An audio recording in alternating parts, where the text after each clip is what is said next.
Allez, vidéo donc sur cette partie, fonction en Python. Alors c'est très important, vous allez voir que vous allez manipuler ça dans différentes matières, il faut avoir bien compris ça.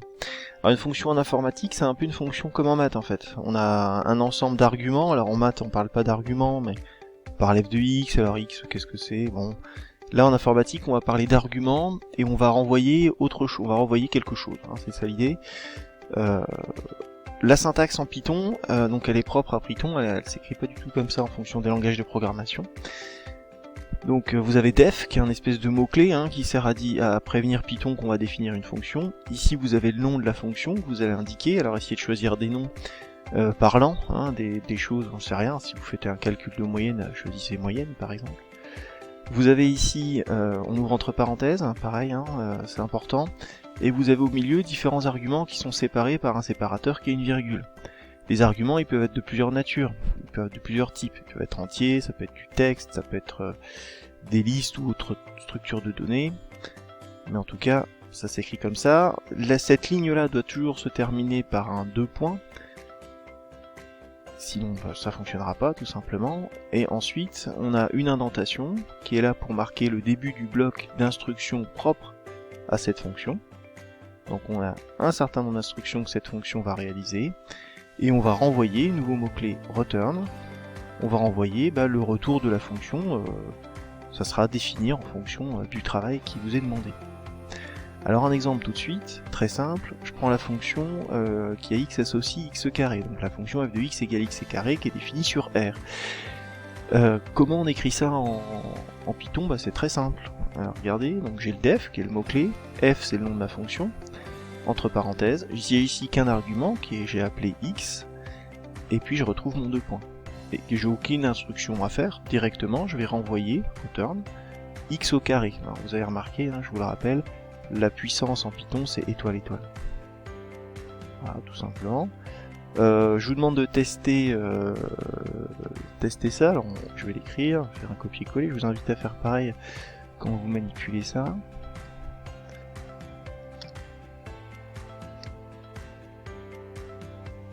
Alors moi j'utilise Jupyter plutôt que EduPython pour faire les courbes, ça fonctionnera de la même manière sur EduPython.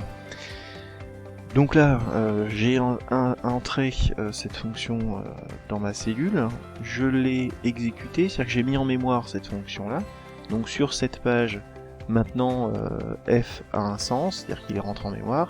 Si je lui demande f de 1, effectue effectue l'opération f de 1, il va renvoyer 1, hein, 1 au carré c'est 1, f de moins 1, on s'attend à voir 1 aussi, ce qui est le cas. F de 2, on s'attend à avoir 4, ce qui est le cas aussi.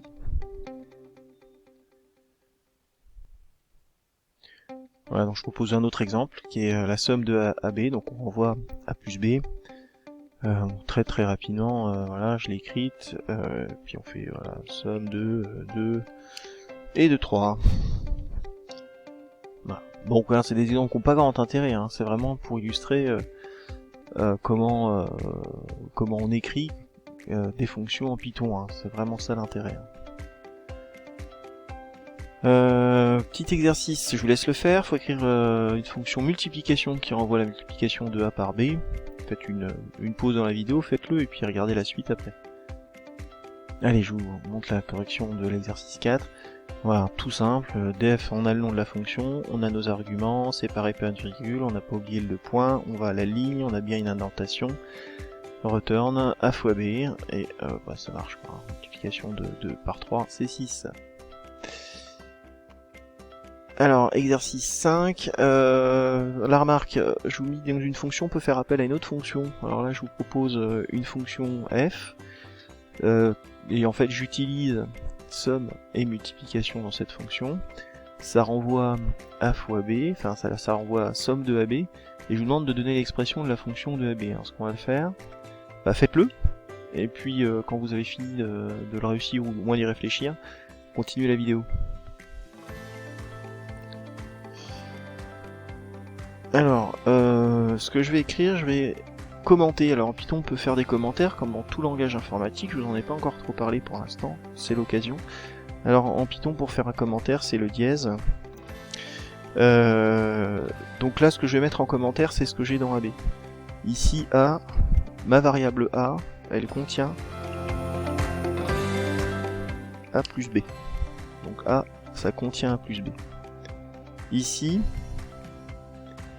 B, ça va contenir la multiplication de A par B. Mais faites très attention à un truc, c'est que le A qui est là, c'est le A que j'ai défini au-dessus. Donc le A qui est là, en fait c'est A plus B. Donc ici, je fais la multiplication de A plus B fois B.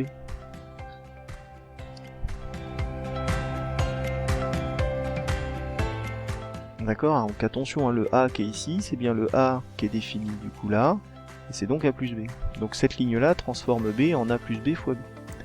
Et dans la dernière ligne, quand je renvoie la somme de A à B, ben, je reprends ce que c'est que A. A, jusqu'à maintenant, enfin, à l'heure actuelle, c'est A plus B. Et on additionne A avec B, B qui est quoi? A plus B fois B.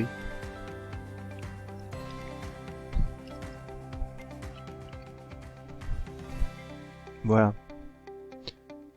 Ce qui termine cette partie.